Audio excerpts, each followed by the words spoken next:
Hi there, I'm Jen, this is Remembered Reads, and this is going to be the 52 Nifty Bookish Qs tag. This tag was created by Adrian from Stripped Cover Lit, and I was not tagged, but in the comments I mentioned that I could make this incredibly boring, and I was basically challenged to see if I could make this boring. So that's why I'm making this video, even though I am otherwise 6 months behind on tags, and this was a conversation that just happened the other day.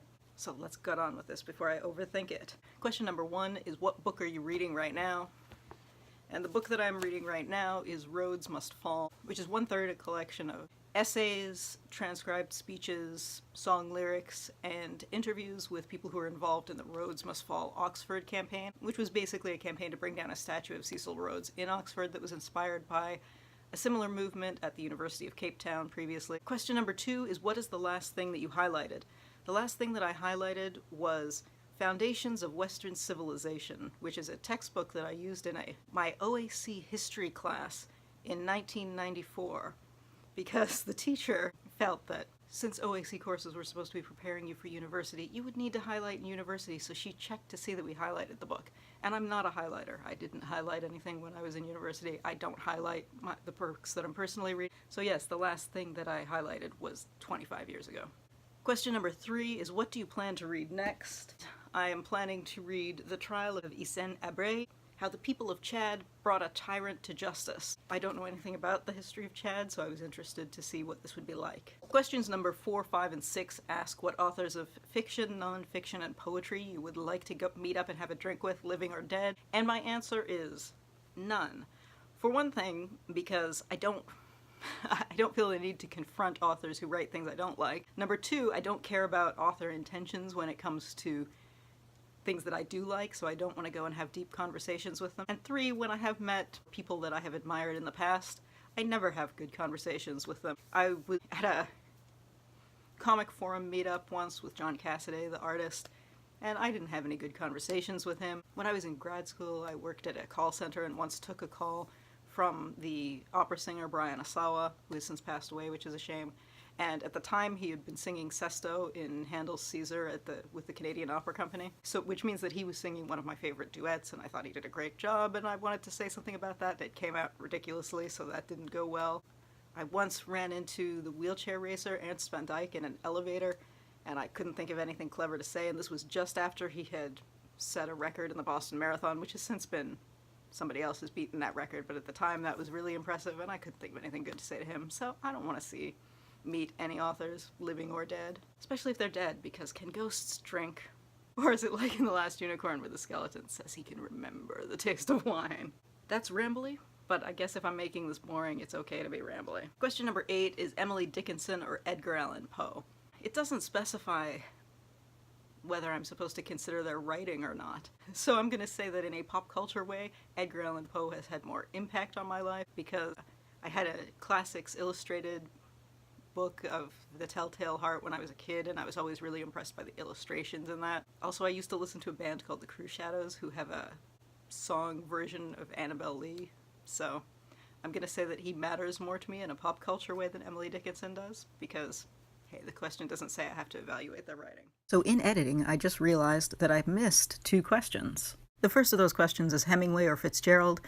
For writing, of course, I would pick Hemingway because of his war stories, but I recently watched an episode of Legends of Tomorrow in which the cast goes back in time and ends up fighting a Minotaur in a bar with Ernest Hemingway and F. Scott Fitzgerald, and I think that makes them tied in pop culture terms.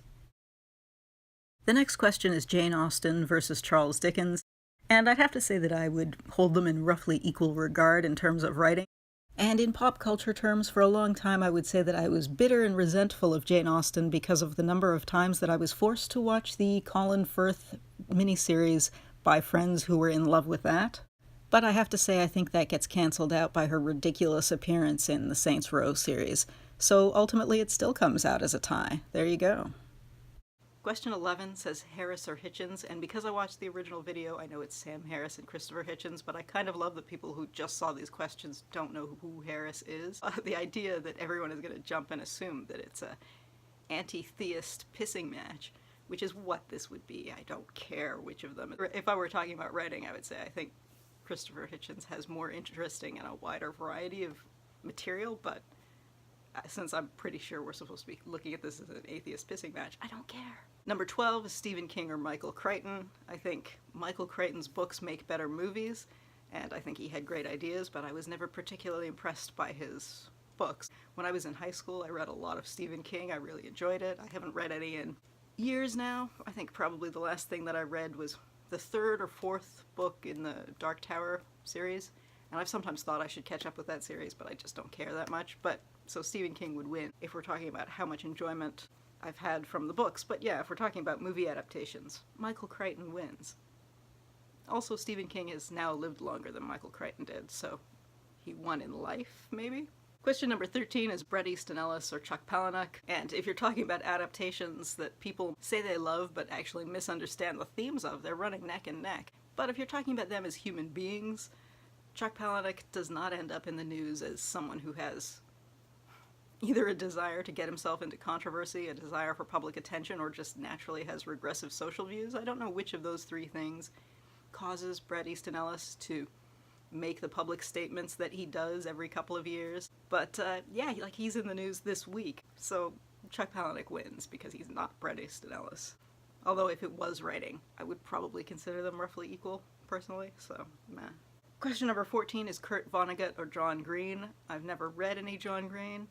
When my brother-in-law was, and I don't remember if it was his last year of high school or if he was in university already, but he was so obsessed with all of Kurt Vonnegut's work. He made himself all these posters with quotes from, Slaughterhouse-Five and Breakfast of Champions and whatnot, which are still in his old bedroom in my mother-in-law's house, who, I mean, technically she's not my mother-in-law now because I'm divorced, but we still see each other, so I know those posters are still up, 20 years later. And I feel like I saw a lot of posters that were in the style of the cover of The Fault in Our Stars, which, as I said, I haven't read, but I did see the honest trailer of the movie, which was funny and made me feel like I don't need to see it or read it. But in any case, I feel like it had the same appeal, that it was a poster with quotes that people hung on their wall. So in terms of that, they probably had similar impacts to some people that the other one had. But yeah, I would pick Vonnegut. But as I said, I haven't read John Green. I have seen some of his YouTube videos though, and they're fun, so whatever. Question number 15 is Shakespeare's plays or poems, and I would pick his plays, and not to read, but to watch, because that's the way you're supposed to absorb his plays. I feel like people who are hilariously snobby about reading the plays are missing the point of plays. And he was a popular and populist creator, so you should see them that way. But, to be fair, I have been fortunate in my life in that I've lived in a lot of places where I could see a lot of very good productions, so maybe that biases me. But in any case, the plays, as plays that I'm watching being performed on a stage, not necessarily as reading material. Question number 16 is Adrian Fort or Dalton Gentry, and I feel like that's just their ego gratification, and so I am not answering that question. 17 is Cormac, McCarthy or J.K. Rowling, and I saw all these people talking about how much they either love or hate The Road recently. I read The Road around the time the movie came out, and I didn't love or hate it. It was fine. Similarly, I don't know, it might have been around the time that the first movie was being made. I read the first book in the series, and similarly I thought it was fine. I didn't love or hate it, so I feel like these two are paired because people like to rant about how much they love or hate them, but I'm pretty neutral on both. I feel like people who are offended by that are trying to make a high culture, low culture division that I think isn't necessary, so. Question number 18 is Hannibal Lecter or Voldemort, and I think regardless of the fact that they were books to begin with, I think most people automatically think of the films or the TV series when it comes to Hannibal Lecter and the films when it comes to Harry Potter. I think in a general, wider symbolism that is widely recognized, I think you have to go with Voldemort. Although I think Anthony Hopkins in Silence of the Lambs is doing something more interesting than Ralph Fiennes was doing in the Harry Potter films. Number 20 is good story or good writing. I consider a good story to be part of good writing because even something that's non-narrative driven will have story elements, and if those don't work, the fact that the writing is otherwise good will fall apart, and that includes works that essentially have no story, because even then there are going to be elements that are, again, not necessarily narrative driven, but have elements of storytelling, and if they don't work, it's not good writing. Number 21 is YA or children's lit. I consider YA to be a subsection of children's lit. Children's lit, as far as I'm concerned, includes everything from board books to picture books to the chapter books, middle grade fiction and young adult fiction. I think prior to the kind of Harry Potter phenomenon, when you looked at what was marked as young adult, and I see people who say there wasn't a separate section in bookstores, and there definitely was a young adult section in bookstores in the late 80s, at least in Canada, and that was labeled as such, but it was aimed at a group that crosses over with the age group that it is now, but it was more the 11 to 15 as opposed to 13 to 18, but still. Number 22 is irony or humor. I consider irony to be part of humor. I like irony, but I'd pick humor and it would be included, so. Same thing with the last question. Number 23 is sci-fi or horror. Most of my favorite horror is also sci-fi, so, but I would pick science fiction. Those are definitely overlapping genres. Question number 24 is fantasy or nonfiction. I think that's kind of a ridiculous question because one needs nonfiction because otherwise how do you learn how to do anything? So, I mean, one is essentially a necessity because you need to read the guidebook for any number of things or you're going to look something up. All of that is nonfiction.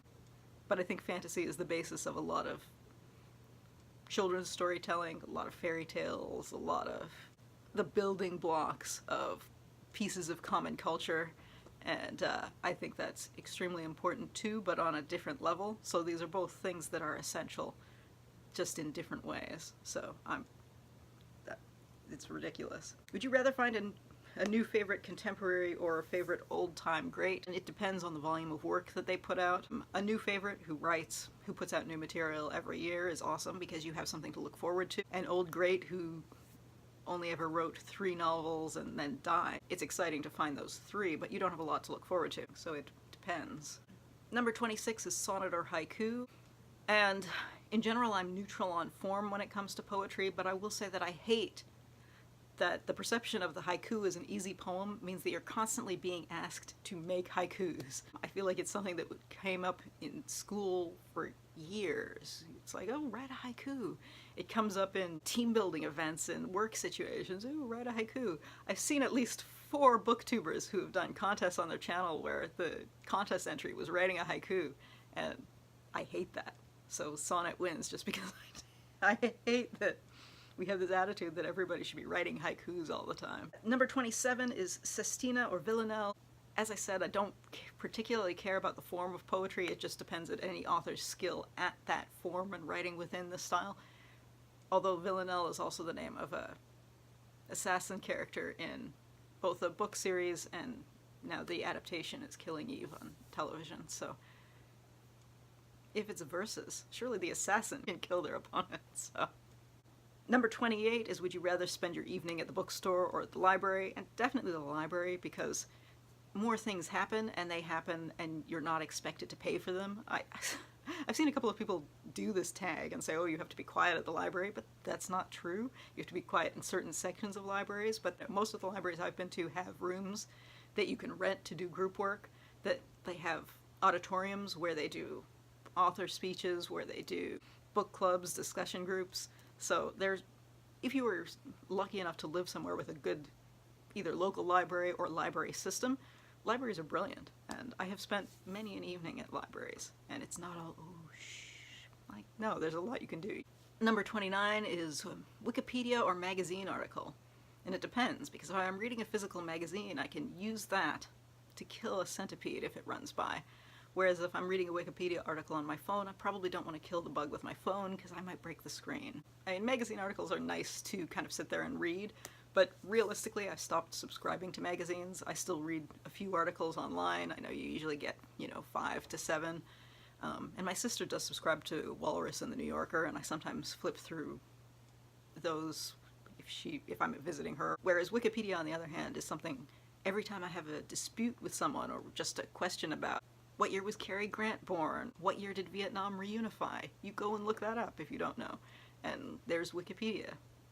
So it certainly serves more of an everyday purpose. So, number 31 is the writer I would want to write my biography. And that would depend on how I died. If something dramatic happens at the end of your life, you might want someone whose focus is more true crime to do your biography as the lead-in to the crime bit. Or if you're end up being killed during wartime or something, you might want someone who's a political journalist to look at it. So I can't say, because I'm still alive. You can do a seance when I'm dead, and I can answer that question for you.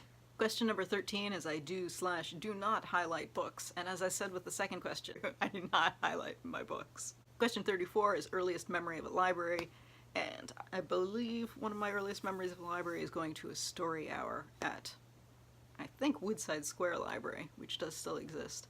Question 35 was when was the last time you went to the library, and that was on Monday. Question 36 is have you ever stolen or accidentally stolen books from the library? When I moved from Calgary, one of my library books was packed up with my own books, so, you know, I moved 4,000 kilometers away, so obviously I wasn't going to return that. And so I paid the fine, which is the replacement value of the book, but after I found it, I think I sent it with my sister when she went back to Calgary later. So I did return that book, and they didn't reimburse me for the replacement fee. Question number 37 is ballpark, how many books do you own? I think around 2,000. I have about 1,500 in storage from when I moved to the US from Burlington that I haven't looked at in years. I thinned out a lot of the books that I acquired while I was living in the US, but I still have probably between 300 and 500 that are now in Calgary, and I have probably a couple hundred here in my mother's house, so yeah, I'm gonna guess a couple thousand. Question 38 is how many books do you think would make for a reasonable personal library? For myself, it would depend on two things. One is how big my space is, and also how good the local library system is wherever I live, because that matters. If I can easily take a book out of the local library, whereas if that's not available, then I would need to own more. So I don't have a set number because it would be based on a number of external factors. Number 39 is how do you feel about the Sense and Sensibility and Sea Monsters, Pride and Prejudice and Zombies? It doesn't say Android Karenina, but that was one of them. I feel like that moment has passed because that was something that was a flash in the pan. It was popular 10 years ago. It's gone. I did own Pride and Prejudice and Zombies. I read about the first chapters. I thought that was funny, but I don't think it's funny enough to run with an ongoing joke.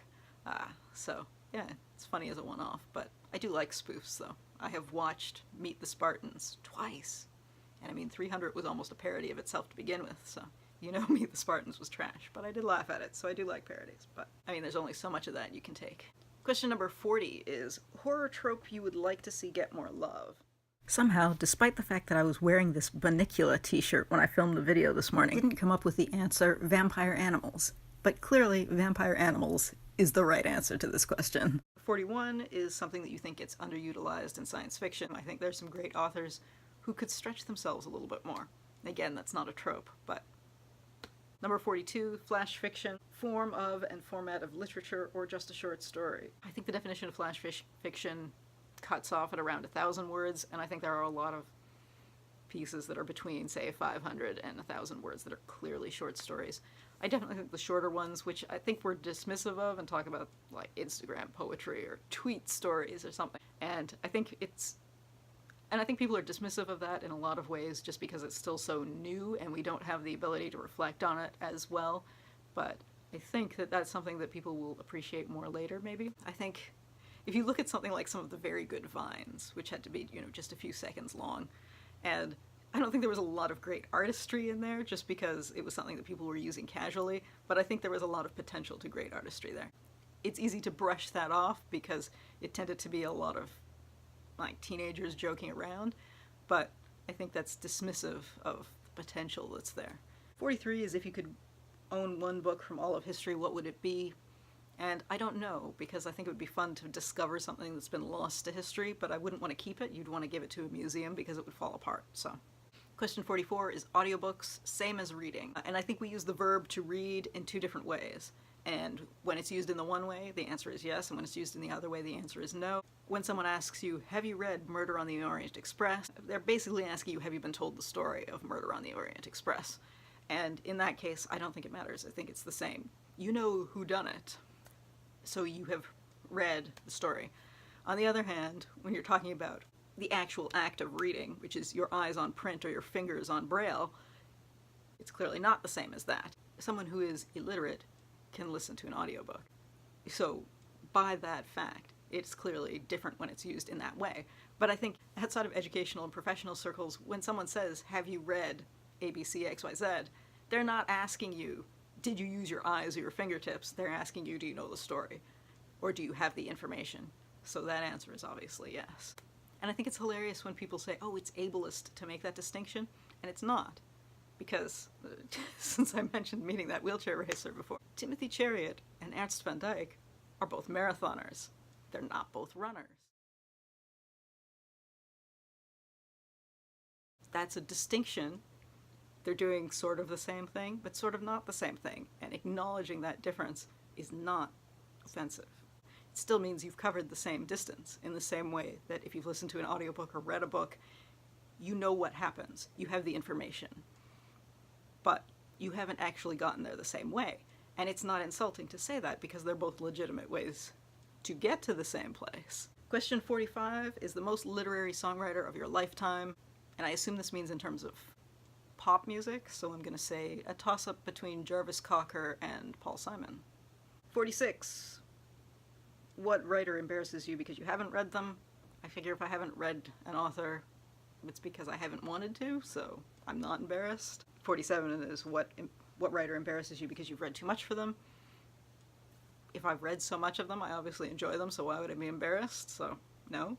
Number 48 is what is a biography that you are looking forward to reading? I'm looking forward to reading A Daughter of Isis, which is the autobiography of Nawal el-Saadawi, who was a medical doctor who wrote books that got her into political deep water in the 60s and 70s in Egypt. And I believe that this looks at both her life as a political dissident and that kind of evolution, as well as a look at shifts in Egyptian culture at the same time. Number 49 is, do you have a dream reading cubby? And the answer is no, because I do most of my reading in the world, at gyms, on trains, on buses, so.